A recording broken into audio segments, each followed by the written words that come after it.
Alhamdulillah, wassalatu wassalamu ala sayyidina Muhammad bin Abdillah wa ala alihi wa sahbihi wa mawala wa la hawla wa la quwwata illa billah. Amma ba'd. Saderenge kita mau sampaikan kami sekali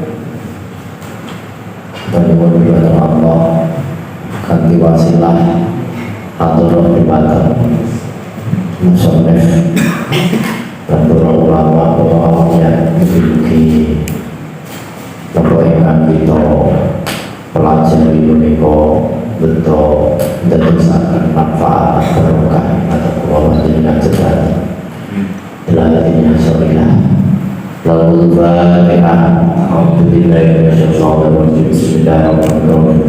Alhamdulillahirabbil alamin arrahmanir rahim maliki yaumiddin iyyaka na'budu wa iyyaka nasta'in ihdinas siratal mustaqim siratal ladzina an'amta 'alaihim ghairil maghdubi 'alaihim waladdallin. Amin ya rabbal alamin.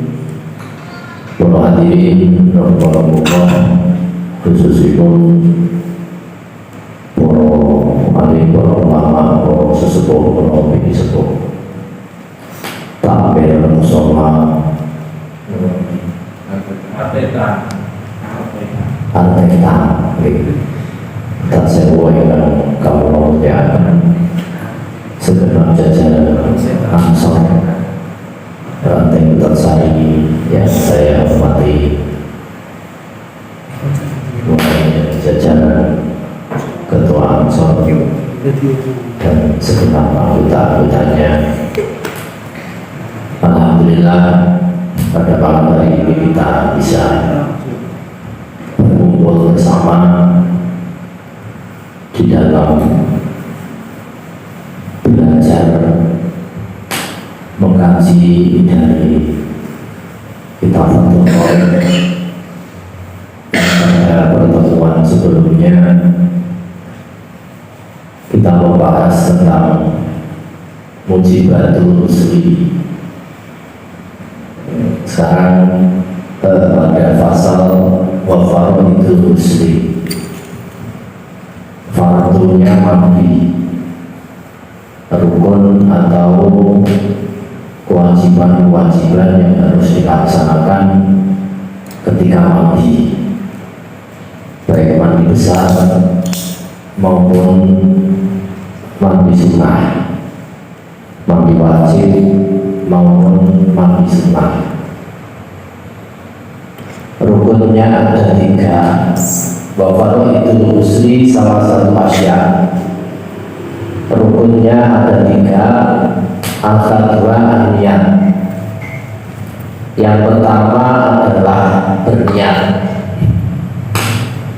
Bayangkan ala junub rofal jinabat awal hadas al-akbar.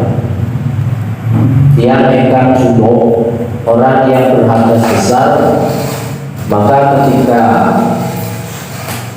menghujurkan air ke badan, niatnya adalah menghilangkan jinabat atau hadas besar. Nawaitu husla lirafil jinabat lillahi ta'ala, atau nawaitu husla lirafil hadasil akbar lillahi ta'ala. Maka niat tersebut sudah cukup. Benar dari atau niat-niat yang lain. Niat ini pokok. Kenapa? Karena untuk membedakan mandi yang lain dengan mandi yang bernilai ibadah. Mandi yang tidak bernilai ibadah apa? Mandinya niatnya adalah untuk melari sumuk semisal, ya, karena panas gerah keringetan, adanya mandi subuh-subuh, maka ini mandi biasa, bukan mandi yang bernilai ibadah. Tapi kalau mandi bernilai ibadah, maka harus ada niatnya. Mulai mandi sunnah, mandi Jumat sebelum berangkat Jumatan. Nah itu husnul Jumat sunnah lillahi ta'ala, maka mandi menjadi bernilai ibadah, artinya dapat pahala. Apalagi yang mandi wajib. Yang mandi wajib ini berarti pahalanya itu otomatis lebih besar, ya, otomatis lebih besar, karena memang mandi ini menjadi permulaan untuk melakukan ibadah-ibadah yang memang harus suci dari hadas kecil maupun hadas besar. Watan bil haid al fasa rofa hadasil haid al nifas. Orang yang haid berarti niatnya rofa hadasil haid, berarti niatnya yang hilangkan hadas haid. Kalau yang nifas berarti niat wanita tersebut rofa hadasil nifas. Kalau dibulak-balik bagaimana? Nah ini pembahasan yang lalu terkait pertanyaan dan model kemarin itu. Kalau sengaja nanti bisa tidak sah menurut sebagian pendapat, meskipun pendapat yang lain mengatakan sah. Kenapa? Karena bermain-main dengan niat. Maksudnya bermain-main niat itu kalau sengaja, sementara tahu perbedaan antara haid dengan nifas. Kalau haid kan berarti ada al-kharij min farjil mar'ah litis isinin lil jibilah. Jadi darah yang keluar pada perempuan karena sudah menjadi tabiat atau karakter mulai dari usia 9 bulan. Nah, itu definisi haid secara syara.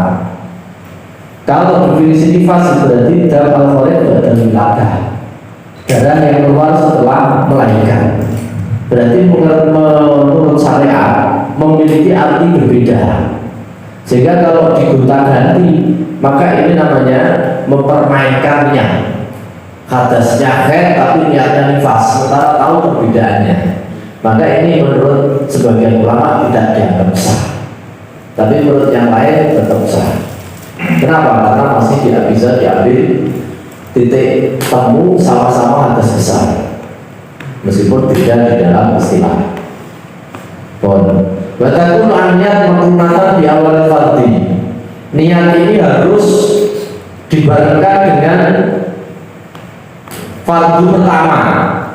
Apa itu fardu pertama? Bahwa awal ma yusahu min a'al badan au asfalihi. Bagian pertama dari badan atau bagian atas maupun bawah yang pertama dibasuh.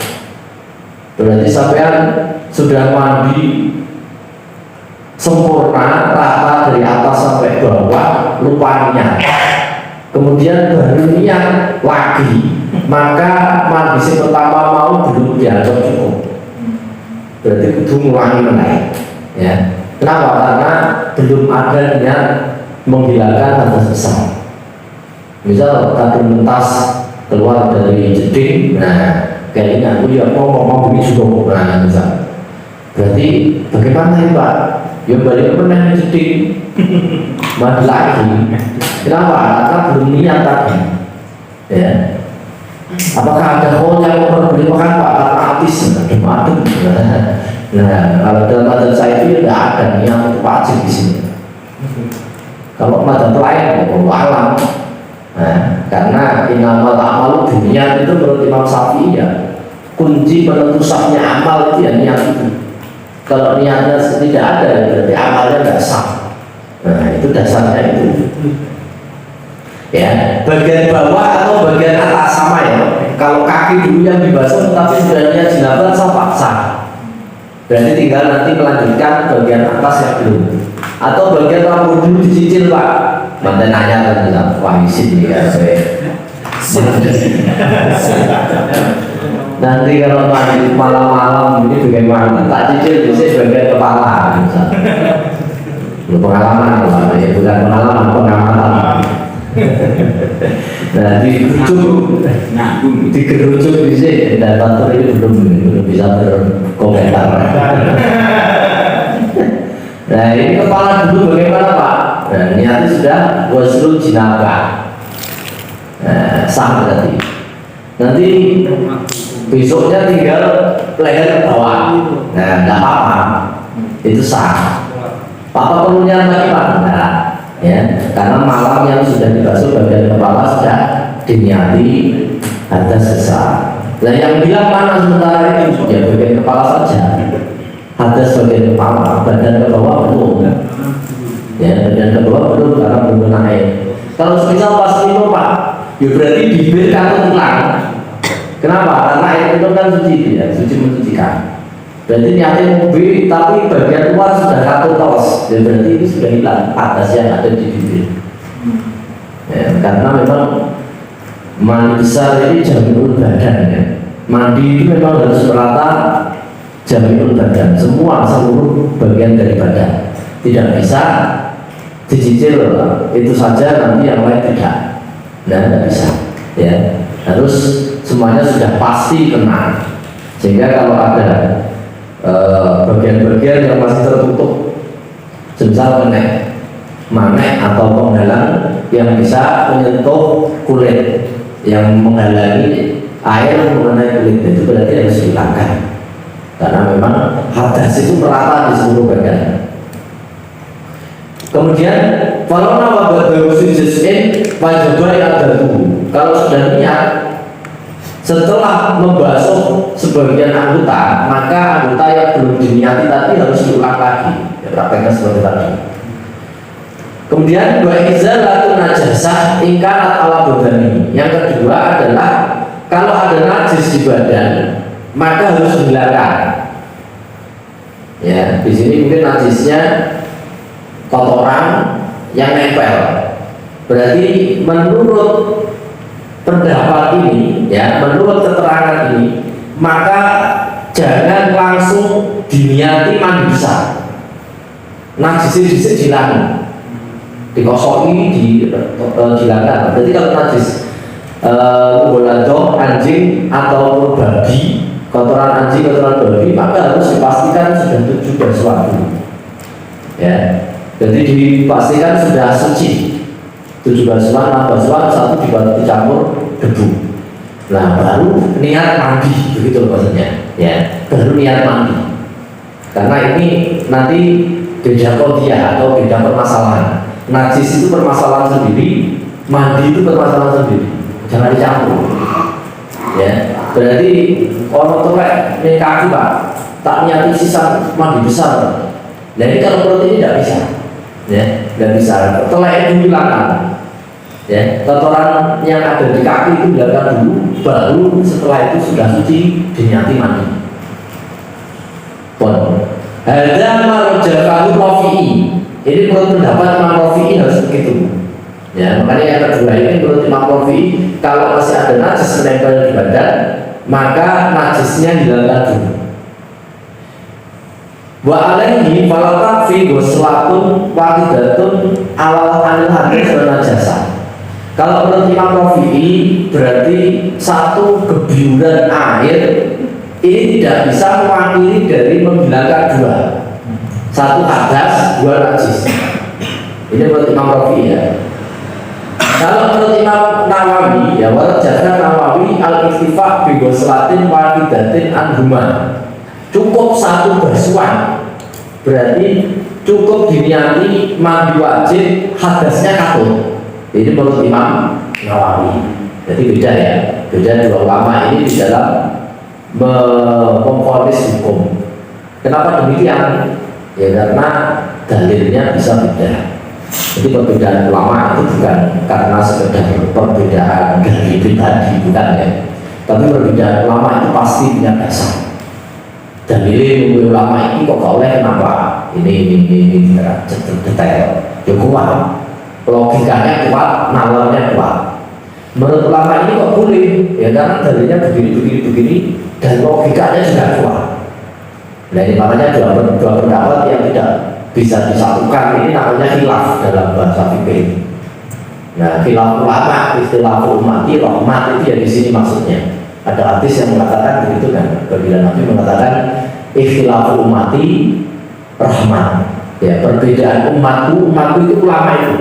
Umat yang Nabi sing wis ngalim-alim sing sudah memiliki kapasitas ulama, maka menjadi rahmat bagi seluruh umat yang lain manusia. Jadi menano. Kalau kita keberatan oleh pendapat ini kan ada pendapat yang lain, nah kan umum. Kita tidak terjebak terus dalam haram. Nah itu bagi orang awam kan memudahkan. Pun, lah titik temu dari dua pendapat itu apa? Bahwa kalau tidak akan najasa hukumnya. Ini ketika najisnya dianggap hukumnya. Najis hukumnya itu hanya status saja ya. Jadi barangnya sudah tidak ada. Tapi kalau barangnya masih ada, maka Imam Rafi'i maupun Imam Nawawi hanya cukup satu basuhan sama-sama mengatakan tidak sah. Nah, paham ya tadi ya? Paham, beda ini tadi ya. Jadi ini, misal di tangan ada najis nempel, ini menurut Imam Rafi'i harus dihilangkan dulu najisnya. Menurut Imam Nawawi juga sama, harus dihilangkan dulu, digeburi disik najis ini. Nah, kalau najisnya sudah punya, misal begini, sampai ada najis di tangan, sampai kesuk dengan tisu dulu. Nah, ini sudah hukumnya namanya. Ya, artinya status najisnya tinggal hukum saja gitu. Karena najis itu bisa hilang harus pakai air. Kalau tidak pakai air belum bisa dikatakan suci. Makanya kita solusi terakhir ketika cebok ya istinja di toilet zaman sekarang yang alat tisu tidak ada air, nah itu hukumnya berarti. Ya hukumnya apa tidak mampu beli air Pak? Nah itu pertanyaan yang sulit dijawab. Ya mesti ini pakai banyak, tapi praktis. Nah, di kota-kota itu pakai solusinya tisu itu. Nah kita yang harus pinter berarti kan. Benar itu sudah suci secara dohir, tapi secara syarat, secara hukum masih dihukumi najis. Berarti kita cari air tinggal dibujuk no baik, atau masih penting banjir ini itu suci. Ya, berarti pokoknya tinggal diguyur air sekali saja itu sudah suci. Ya, itu namanya najis hukumnya. Nah, prakteknya juga begitu. Di tangan tadi kita sudah kesut bersih, bau, rasa, warna sudah tidak ada. Maka tinggal dibujuki banyu secitik baik, seperti kalau wis meratai tadi, maka tangan ini sudah dianggap suci. Berarti kalau demikian, ketika hukumnya ini menurut Imam Rafi'i digebyur pisan cukup, ya. Menurut Imam Rafi'i tidak cukup ya, maaf. Kalau menurut Imam Nawawi sekali mandi sekali pisan cukup, ya. Karena ini sudah hukumnya sehingga konsep dalam najis hukumnya itu seperti seluruh mak saya lalu mak milik banyu najis itu hilang. Jadi itu urut ya, mandi dan hilangnya najis itu menurut Imam Nawawi. Aman datang jasa ini nyata, kalau najisnya masih ada, wajar berselatan idama. Menurut Imam Nawawi maupun Rafi'i harus dua basuhan. Yang ketiga adalah isolul ma' ila jami'i sya'ri wal basroh. Harus meratakan air kepada seluruh rambut maupun kulit. Ya, lebih baik sah jami usul syari gitu. Dalam sebagian kitab lain ungkapannya adalah semua ujung-ujung pangkal-pangkal rambut.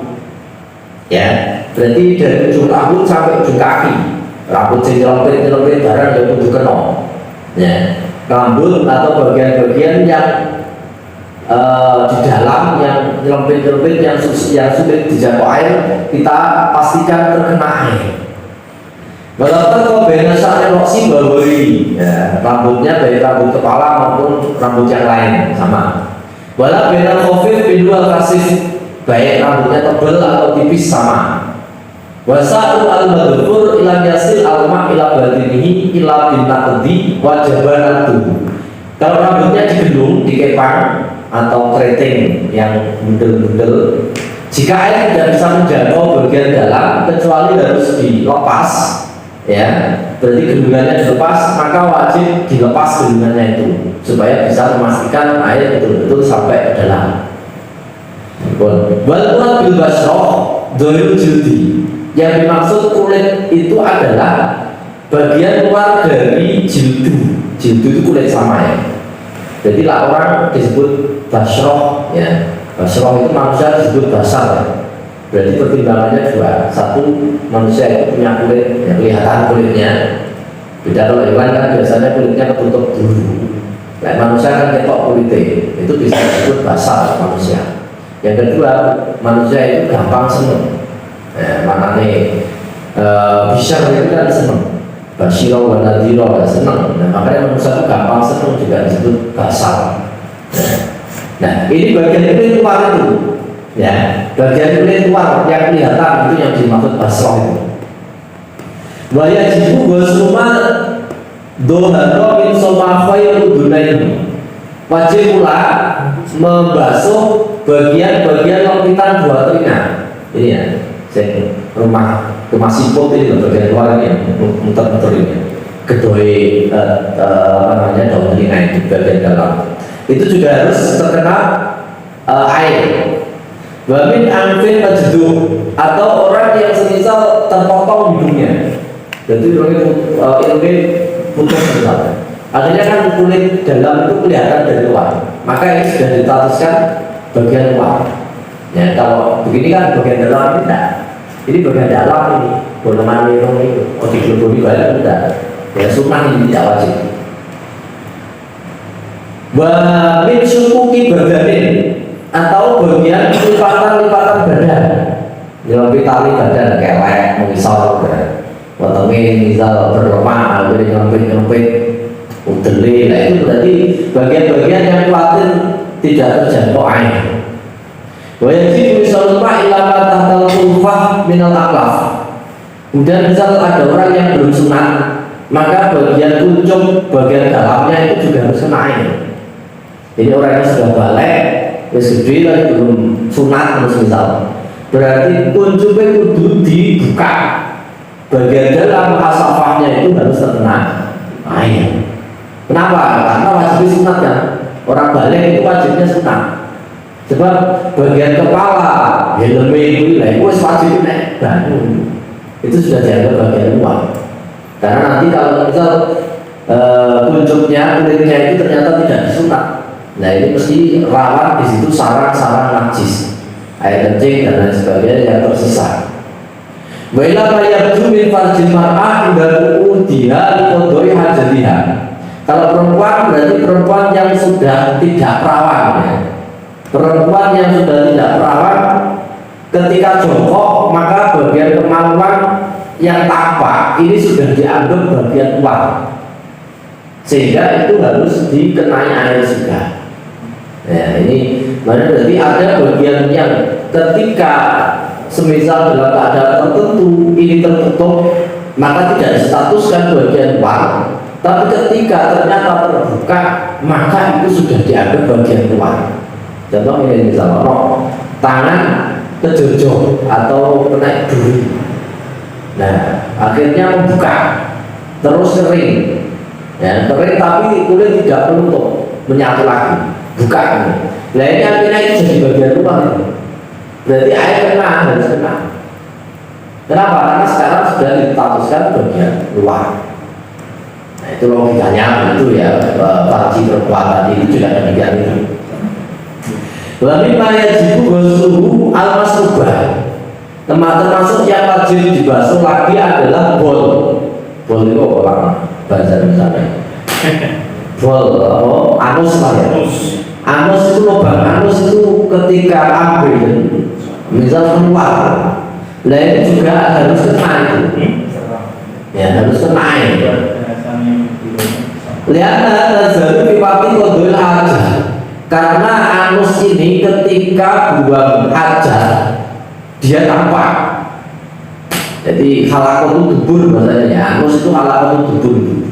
Fatausil dari badan, sehingga anus ini menjadi bagian tubuh yang luar. Ya sudah distatuskan sebagai bagian tubuh luar. Bon itu wajibnya. Terus sekarang kesunahnya, basunan uhi al-muslim satu asya. Sunnahnya mandi itu ada 5. Yang pertama baca bismillah dulu, berarti sebelum bugil-bugil itu baca bismillah. Tapi adabnya berarti jangan dilafalkan, karena di dalam jeding itu rata-rata kan tempat buang air. Jadi kholak bahasa Arabnya itu. Kalau kholak itu bukan khusus untuk wudhu saja, itu biasanya kalau ada toiletnya, ada WC-nya, berarti kan di situ sudah menjadi tempat buang air. Maka adabnya membaca bismillah dengan dilafalkan ini menjadi makruh. Nah, supaya tidak terkena makruh, di sisi lain kita dituntut sunnah untuk berbismillah. Berarti bismillah dilafalkan yang di hati. Ya, bismillah dibatin di dalam hati. Kemudian sebelum mandi wudhu, ya wudhu dulu ya yang benar itu sunnahnya begitu. Nanti kalau ternyata kelewatan, ya berarti nanti setelah mandi selesai kita wudhu. Berarti karena ini mustahab, ya bukan mustahab, bukan haknya atau tempatnya di depan, tapi ini mustahab, disunahkan wudhunya di awal. Sehingga misal di awal kelupaan tidak wudhu, berarti nanti kita ganti di belakang. Nah, Pak, misal mandi selesai, tapi hadas kecil katanya sudah masuk di dalam hadas besar. Iya, adalah untuk mengganti tadi wudhu di awal yang kelupaan. Jadi mau mati ya makan itu mandi jenazah kayak lak mudoni sebelum mandi di sini. Kalau kelupaan lupa, berarti setelah mandi baru diwudhukan. Nah itu namanya tadi. Kalau mati kan sholat batal kan ya. Dia tidak tentu menang misalnya. Ya wis sholat disentok, ya wis sholat batal. Sing nyentok sing batal. Nah itu mau mati wis putus taklifnya. Kamilan qabla bayani biar mutazil sunnatul muslim. Berarti nama itu untuk di sunnatul muslim tadi ngomong. Intajabadat jinabatu al hadas al asghar. Jika jinabatnya hadas besarnya itu tidak memiliki hadas-hadas kecil. Berarti di tengah selesai mandi tidak kentut, tidak buang air dan sebagainya. Bon. Wa lihat alama waswat ilaihi najasa. Kemudian menggerakkan tangan untuk membantu meratakan air, ngosoki lah ya, ngubungno ngelakok tangan ini untuk membantu supaya air itu sampai ke seluruh ujung badan. Wa yu'abbaru an bada al-imal hadal bidalki. Ini dalam bahasa lain namanya dalki, ngosoki bahasa Jawa. Berarti sunnah ngosoki. Nah, orang wajib yang ngosok itu. Kalau menurut madzhab Maliki wajib. Ngosok itu termasuk kewajiban. Kalau madzhab Syafi'i tidak, ya ngosok itu sunnah. Karena tanpa dikosoi pun bisa kok air itu merata ke seluruh badan. Nah, tapi biasanya ben tambah yakin kan awake dhewe kalau baru merata ke tangan. Nah, itu berarti pasti kita bisa yakin. Wal malah kemudian berterusan. Ya, sing sunai ya, berarti tadi nyicil mau gak sunai malah. Tapi bisa, nah gitu ya. Jadi kalau semua lain berarti yo mulai basuh atas, oh jadi putus-putus. Ya karena malah ini kan dalam bahasa fikih dalam bab wudhu maksudnya kan sak durunge siji kering wis disambung basuh yang lain. Nah karena latihan wudhu yang tidak malah berarti basuh wajah dulu, ditinggal kopi, jagongan saja baru basuh tangan. Nah itu oleh. Ya, masih sah wudhunya, jangan ulang lagi, enggak. Tapi tidak dapat apa malah. Pokoknya itu tadi tidak batal. Batal dimunyumna min sikoihi ala nusro, mendahulukan belahan tubuh bagian kanan. Ya, berarti ukurnya bagian ini. Mulai badan ini, kalau kepala kan tidak ada istilah kanan kiri ya, nah, langsung. Berarti kepala ini satu paket. Kalau badan berarti ada tangan kanan, tangan kiri. Ya, berarti ini yang dianggap bagian kebiologis basuhlah dulu bagian kanan. Wabah yang sunan muslim umurun batu-batu bin maksudot. Dalam kitab-kitab lain itu lebih panjang penjelasannya. Di sini hanya disebutkan 5. Di antaranya apa? Taslis. Berarti mandinya 3 kali. Ya. Berarti ini kalau keburan biasanya kerujukan pakai timba itu ya. Dan saat kerujukan itu berarti sudah dihitung 1. Kalau pakai cibuk itu repot biasanya, cibuk itu jebuk itu ngisi cibiye. Nah, itu kadang kalau punya kesoko berarti hitung siji, anggaplah begitu. Berarti bulan mana ya, kejuran berapa? Nah makanya mungkin kalau di pondok itu bisa dipraktekkan supaya hemat air. Jadi cara santri tidak boleh mandi lebih dari 15 bulan. Nah, misal, ini saat tibo, kadang-kadang tibo, karena dituntut hemat air, dia bilang boros yentek banyak ini kok. Sementara tuku sisa banyak ini. Ini berarti kan bisa dipraktekkan. Air satu timba besar itu ya, timba hitam misal. Ini cukup untuk satu orang. Nah itu tinggal hitung itu ada berapa cukup. Nah berarti supaya dia berhemat, mandinya juga begitu. Ya, mandi pertama untuk membasahi badan, terus sabunan dan sebagainya. Itu sebetulnya tanpa disabunkan sudah dikatakan jinabatnya hilang. Nah baru basuhan yang kedua seterusnya itu untuk menghilangkan sabun tadi. Nah itu di dalam taswis ya. Batang liusari, kemudian nyela-nyelani rambut. Jadi kayak ramas itu ya, ada praktek ramas. Tangan kita membantu untuk menyela-nyelai rambut yang ada di kepala. Apalagi rambutnya panjang misalnya, itu berarti dibantu dengan tangan. Pon itu mengenai fardu dan kesunahan maghrib. Seperti biasa, untuk kita diskusi, kita bahas.